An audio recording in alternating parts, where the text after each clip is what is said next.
Almost all plants undergo sexual reproduction, and whether or not they do it via flowering or spores or cones, they have to undergo a type of cell division that is different than mitosis, and that is called meiosis, Meiosis. This is sexual reproductive or sexual reproduction division. Now, more specifically, what meiosis does is it results in the production of egg and sperm cells, and we refer to those kinds of cells as gametes.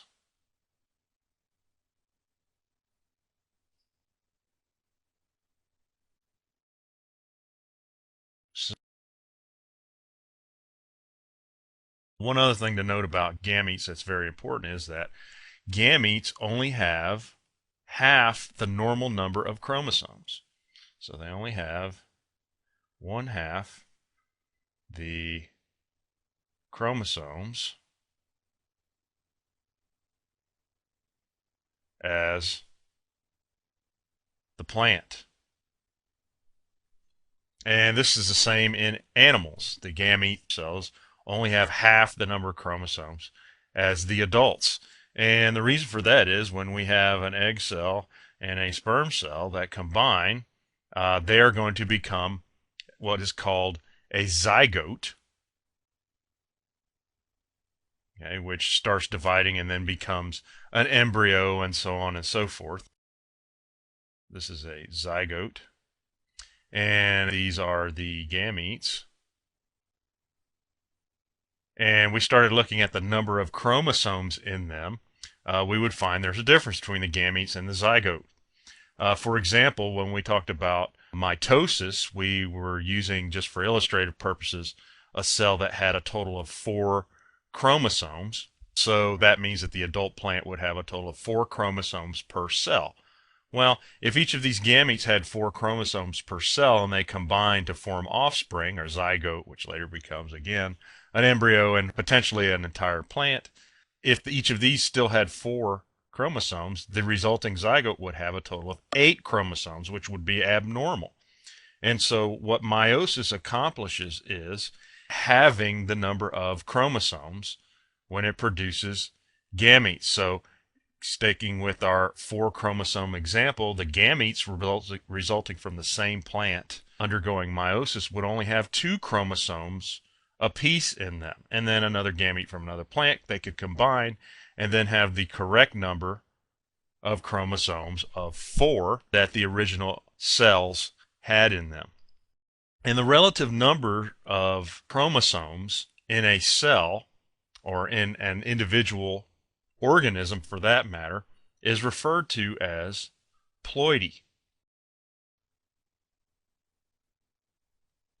Ploidy simply means the number of complete chromosome sets in a cell.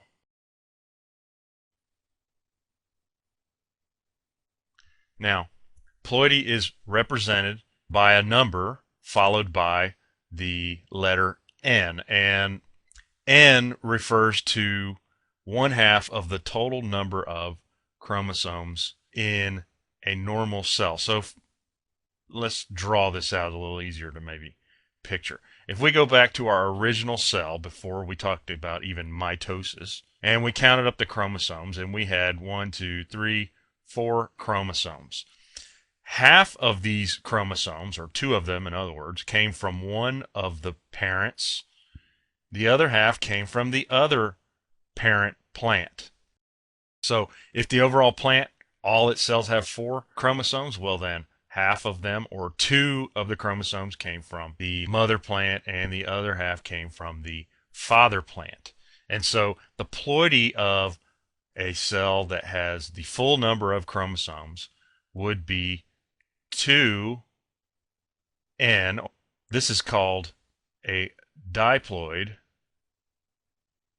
for 2N because it has combined from two parents. This is called a diploid or diploid cell. When this cell undergoes meiosis and it produces gametes like we talked about up here, well, each of these gametes has a ploidy of half of 2N. 2N in this case would equal 4. Our total number is 4. Our total number in each of these is 2. In other words, 1N would be the ploidy for the gametes, and that is referred to as monoploid.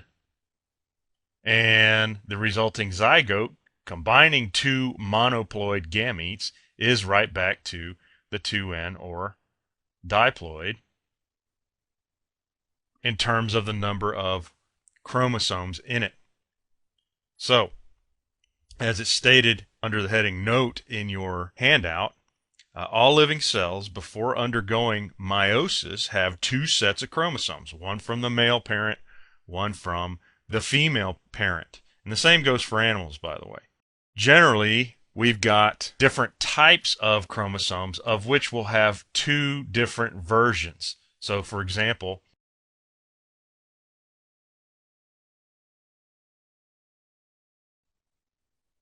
humans have a total of 46 total chromosomes per cell. Half of them came from our mother and the other half came from our father. And so what that means is we have a chromosome, and you've probably seen this maybe in other science classes or maybe even on Discovery Channel or something along those lines. What we'll have is chromosome of type number 1, chromosome type number 2, all the way up down through, let's say, chromosome type 22, and the 23rd chromosome are the sex chromosomes. And they determine, in our species anyway, whether we're male or female. And so, for example, you'll have chromosome 1 from a father and one chromosome 2 from a father, and so on down the line. And then you'll have a second chromosome 1 from the mother, a second one from the father, and on down the line. And sex chromosomes, the same sort of thing. One of them is going to come from the father and one is going to come from the mother. And these are the, for example, the X and Y chromosomes. But we're not going to need to get into that in this course. Let's take chromosome number 1 as an example. Well, maybe on this chromosome, it's a little more complicated than this. I'm really simplifying things here. But let's say these chromosome number 1 happens to hold the genes that control hair color, let's say. And maybe from your mother you might have gotten genes for blonde hair color, and possibly from your father you might have gotten genes for brown hair color. Usually what kind of hair you actually end up having is a result of the combination of the blonde and brown hair genes, and oftentimes you'll have something that's in between. And so the same thing holds true for plants. Instead of hair color, though, we probably talk about things like flower color.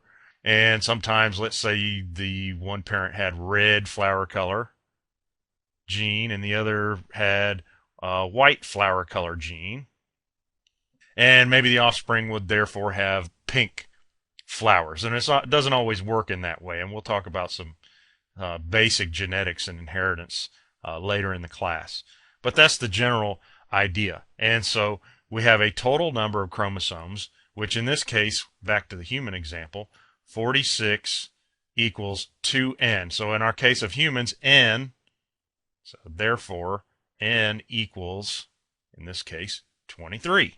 Back to our plant example, if our total number of chromosomes in this case was 4 chromosomes, therefore, being 2N, N is equal to, in this case, 2, for a 2 times 2 total of 4.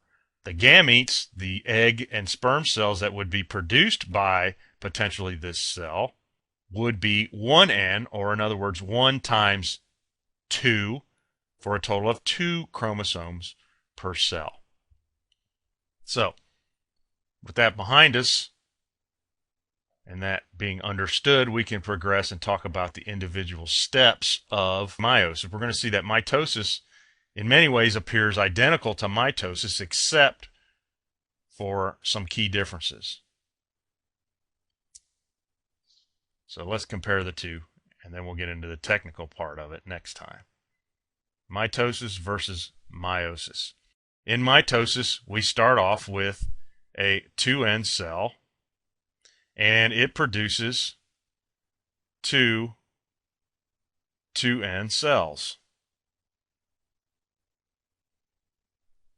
Meiosis, we're going to see, we start off again with a 2N cell. Okay, so here's my 2N cell. And we're going to have 2 separate divisions. The first division results in producing 2 1N cells, which will each divide on its own a second time and produce an additional 2 1N cells. And so by the end of this process, and we would call these the gametes, by the end of this process, we have cut the ploidy of the cell, of each cell in question here, in half. We've reduced it from 2N to 1N, and we've increased the number from 1 cell to 4 cells. So that's the main differences between mitosis versus meiosis. So as you can see just from this little quick explanation, we have 2 divisions going on. We have division 1, and we have right here division 2. Division 1 is referred to as reduction division of meiosis, because this is the division in which ploidy gets reduced from 2N down to 1N.